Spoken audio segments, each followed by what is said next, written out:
Un ex-djihadiste toulousain raconte tout ce qu'il sait sur la cellule de Daesh en France. Jonathan Geffroy a servi dans les rangs de Daesh *, a été prisonnier de l'armée syrienne libre, s'est repenti et a subi de nombreux interrogatoires. Voici ce qu'il peut révéler sur les réseaux de Daesh * dans l'Hexagone et ses acteurs clés, sur les projets d'attaque et les attaques déjà commises. Toulousain, il a fait partie du groupe Daesh * avant de se repentir et de se confier à des juges et des médias. Au cours de ses auditions par un juge d'instruction, il a livré des détails sur le fonctionnement des cellules terroristes françaises. L'hebdomadaire L'Express vient d'en publier certains. Du moment où j'ai quitté l'État islamique * jusqu'à aujourd'hui, je me suis donné l'engagement de dire tout ce que je savais sur le I *, a déclaré Jonathan Geffroy, âgé de 35 ans et père de 4 enfants nés de 2 unions, à un juge d'instruction de Paris le 15 janvier. Rôle dans le réseau terroriste. Ce revenant de Daesh * musulman converti, a un long passé terroriste. Pendant 2 ans, il a été dans la zone irako-syrienne, a été emprisonné par l'armée syrienne libre début 2017. Après des mois de captivité, et il a été remis aux autorités françaises puis mis en examen. Mais, malgré son long séjour en Irak et en Syrie, l'ex-djihadiste n'a pas pris activement part au combat, il y a participé en fait 2 fois, sans tirer jamais un seul coup de feu.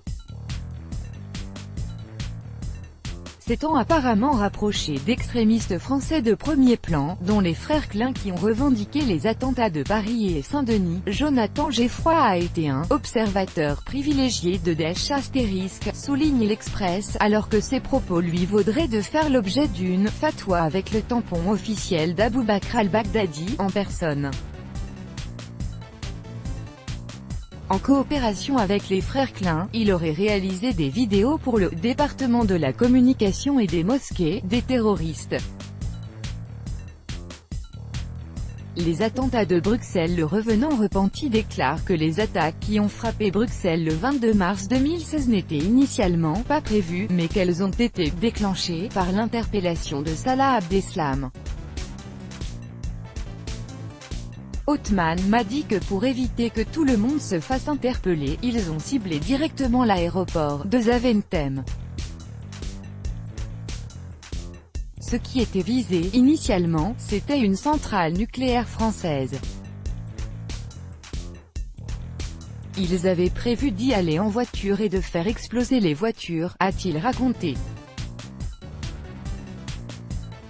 Famille Klein. Jonathan Geffroy aurait été une personne de confiance du fils de Jean-Michel, Othman Klein, qui aurait évoqué plusieurs dossiers, dont probablement celui de Kalachnikovs enterrés à Toulouse par 2 hommes partis faire le djihad et emprisonnés depuis leur retour en France, signale l'Express.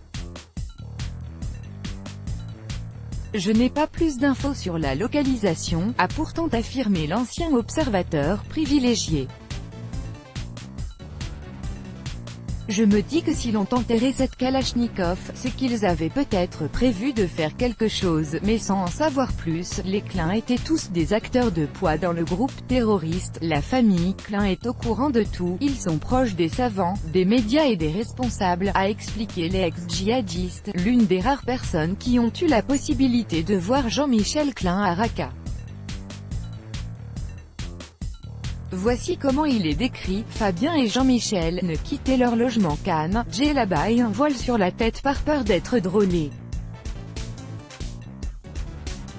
Dans Raqqa, il y a des lieux où des bâches sont tirées entre 2 bâtiments. Les Klein s'y dirigent à pied, ils attendent qu'un taxi passe, ils montent, ils se dirigent vers un endroit où il y a des bâches et ils changent de taxi, et ça jusqu'à ce qu'ils arrivent à destination, a-t-il poursuivi son récit.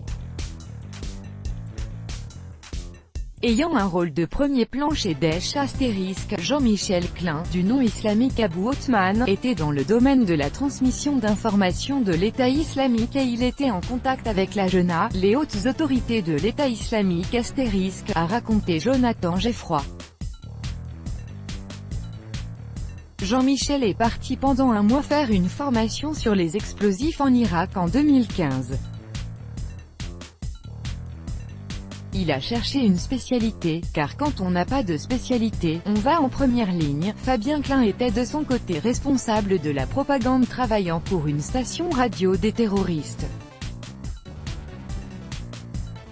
Cependant, Jonathan Geffroy a estimé que son rôle ne se limitait à cela, mais qu'il était chargé d'opérations extérieures, comme l'encadrement et la sélection de candidats pour les faire partir en France et leur y faire commettre des attentats, par exemple. Avant de partir, j'ai voulu savoir qui était encore dans l'idéologie de l'État islamique * et donc je me suis dit que je n'aurais aucun scrupule à balancer sur ceux qui sont encore dans l'État islamique *. Pour moi, eux, ils sont à fond dans l'idéologie. Jean-Michel et Fabien parlaient beaucoup des opérations extérieures. Ils se réjouissaient de ce qu'il se passait en France, a-t-il rajouté. Frères Merah. Tous ces terroristes faisaient partie du réseau djihadiste de Toulouse. Parmi eux, Jonathan Geffroy a également fait connaissance avec Abdelkader Merah, toulousain comme lui-même, et ce dernier l'aurait prié de donner asile à son frère Mohamed, futur auteur des attentats de mars 2012. Comment la France peut-elle vous faire confiance et ne pas craindre une action violente de votre part sur notre sol? C'est la question qui le préoccupe après qu'il a été remis à la France. Son sort ultérieur selon lui, il était déjà dans un processus d'embrigadement de l'EI * quand il a tenu les propos anti-occidentaux, et qu'aujourd'hui, j'y suis opposé. La preuve est que j'ai dit tout ce que je savais sur l'EI * et en impliquant mes anciens amis. Et que je suis prêt à aider la France par la suite si on a besoin de moi. Je veux reprendre une vie normale. Une fois sorti de prison, il voudrait ouvrir des magasins de lingerie au Maroc et en France. L'aide sociale à l'enfance a pris ses enfants mineurs en charge dès qu'ils ont débarqué sur le sol français. * Organisation terroriste interdite en Russie.